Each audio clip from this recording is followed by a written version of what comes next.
2 times QC Coventry, 2 narrow Melissa Franklin, and now 2 narrow Emily Seebohm. So we are very happy to see you at the highest level. We understand that last year was difficult.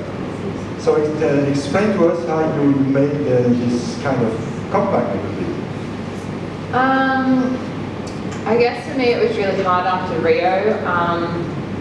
I knew there was a lot going on in my body, and I really pushed through in Rio. And then after Rio, I kind of took a bit of a break. I did World Tour course with Mitch, and me and Mitch went on a holiday to New York, which was really nice. And then, you know, since June I'd had my surgery booked to discover whether I was confirmed that I had endometriosis. And after the surgery, I got my wisdom teeth out in January, and then, you know, I had to rush back into the water and train really hard for this. And I'm just amazed at what I've achieved now.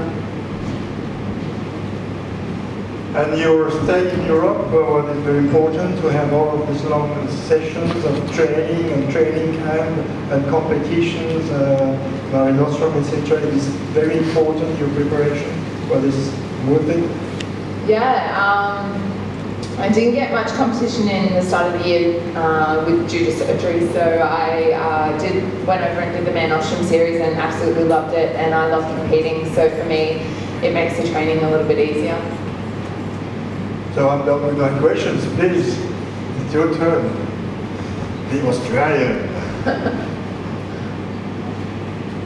And obviously you couldn't really get back into proper training until, I guess it was probably in February. Yeah. So what has brought you up to an even higher peak than you've been before for this race? What do you think has happened this year that's fallen into place to allow you to improve? I think what I did last year helped a lot. I was very mentally and physically tough last year, even though I was struggling a lot, and that probably definitely helped me this year, coming into this year, you know, feeling better inside myself, feeling better inside my head, and, you know, to come into this year and just absolutely enjoy every moment that I've had, and it's just been a fantastic meet. And whether I won or lost tonight, I would have been so proud of my performances and what I've, you know, overcome, I guess. And I feel like I'm doing it for girls that are really struggling with endometriosis and can't do anything at all. Emily, were you close to walking away after Rio, or was that a thought that came to your mind? Yeah, Rio was definitely really hard, and to get over that took a while, but I knew what I was feeling wasn't because I thought I'd done really bad. I knew that my feelings were feelings that I had from suffering with endo and for struggling so long and not being able to tell anyone. I think that was really hard on me, and probably not the best way to do it, but I knew that I didn't really have a reason why I wasn't swimming good until I found out in December why things were going so wrong inside my body, and I just really pushed through. And honestly, Mitch was kind of my saviour most of those times, because he was always the one, you know, to keep pushing me and to, you know, basically help me through every stage. Did you feel a bit the pressure of the public cheering also from the sideline? It was kind of nice, to be honest, because I knew she was really close, so it kind of helped me, because I could listen to them and knew it must have been really close between us, so it kind of helped me give a little bit more than what I probably thought I had left. It was really barnstorming last lap, which is kind of becoming your signature. You turned fourth, came home in 31-1. I don't even know. Yeah, 31-1 I think it was. Can you just talk a little bit about why you approached the race that way, and whether you had any idea of where you were at that point? I kind of was watching the arms around me. I knew Kathleen Baker was going to take it out pretty hard.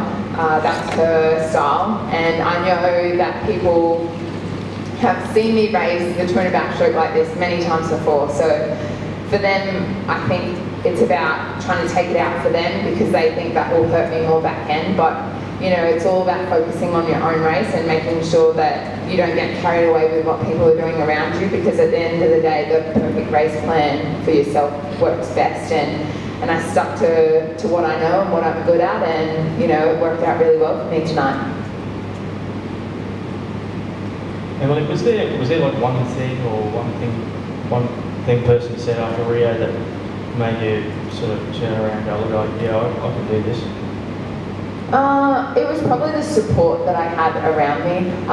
Having Mitch, my parents, my friends, and Mitch's parents, basically the inner circle that knew what I was going through. And you know, it was them not pressuring me to do anything. It was them just saying, you do what makes you happy. And I know Rio didn't make me happy, but swimming makes me happy. And I knew that I just needed to get everything right for myself to feel better about everything.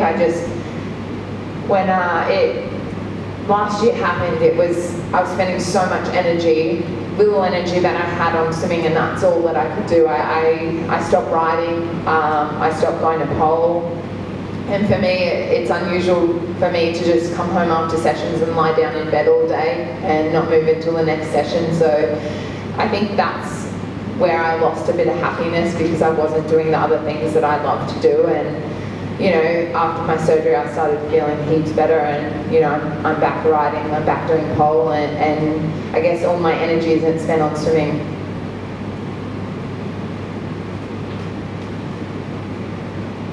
How will you celebrate this one, Em? I don't think I'm going to sleep tonight, but I honestly just want a hug from my parents.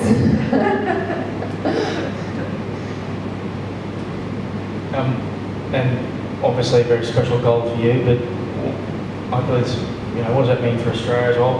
Got the goal, we're on the board. I believe it's, you know, it's a boost for the guys and girls. Yeah, you know, I couldn't have done it without the team around me. There's such a great atmosphere on the pool deck, and you know, it doesn't matter if we win, we lose, we do bad times, we do great times, everyone treats you the same. And I think that's the best thing about this whole experience is living it with this amazing group of people. The swimmers have absolutely stepped up so much, especially our rookies. They've done fantastic. Like Kaylee coming fourth tonight is just incredible, and you know, the support system that we have here as well, our managers, our massage, our physio. Honestly, I've been getting treatment, you know, twice a day, every day, and I don't think I could do what I do without this amazing team that we have around us. It's now the second last night, obviously, of the championships. Normally, Australia has a gold medal before this time. Was there sort of pressure building in the team for someone to win a gold medal? Did you sort of get any sense of that, or not really? Not really. No one really spoke about it. It was, we're here to just swim our best, and that's it. And whether we get gold medals or we don't, I think doing our best is just as good as a gold medal is. It's fantastic though to get one. You know, I think we moved from way down the list to top 6. So it's pretty cool to see that, and I just hope that spurs everyone on for the last day, and we can just relax and enjoy it, because you know, we don't need to worry to count the medals. We just need to have fun and do our best, and I think that's, you know, the Australian way. I know you touched on Kaylee, but that time and how she handled everything, pretty mind-blowing. Yeah, I feel like I was like that when I was that age, that, you know, things happen pretty easy, and as the pressure builds, as you get older, it gets a little bit harder to step up on that stage. But, you know, at 16, coming fourth in the world with a quick time like that in one of the quickest races, you know, I've seen this week, it's pretty fantastic to see it, and I'm sure it will inspire a lot of young kids to, you know, stick at it. And it doesn't matter, you know, you got Holly that's 29, like it doesn't matter what your age is, you can do anything that you want to do. First of all, congratulations. Thank you. I think this is a great start for you after Rio. Yeah. But 3 years, after 3 years, we have Tokyo 2020. What do you expect for Tokyo 2020 Games? I'm just taking every year as it comes. I'm enjoying every year, and you know, I'm really excited for Commonwealth Games on the Gold Coast. I listen to this crowd at night screaming for Katinka, and I know it's going to be, you know, if that or better when we get on the Gold Coast and we race in the green and gold. And that, I think that's what's getting me really excited, because I know it's just going to be amazing, and I don't know what will come over the next 3 years. You know, I just got to hope my body can hold up for a bit longer, and I'd love to be at 2020 and make it for Olympics. I think that's a special goal. Well, thank you. I see it's over. Thank you very much for attending. Thank you for coming to visit us. Thank you. Congratulations again, Emily. Do I see you on the World Cup somewhere? Yes, I'll be there. Oh, okay.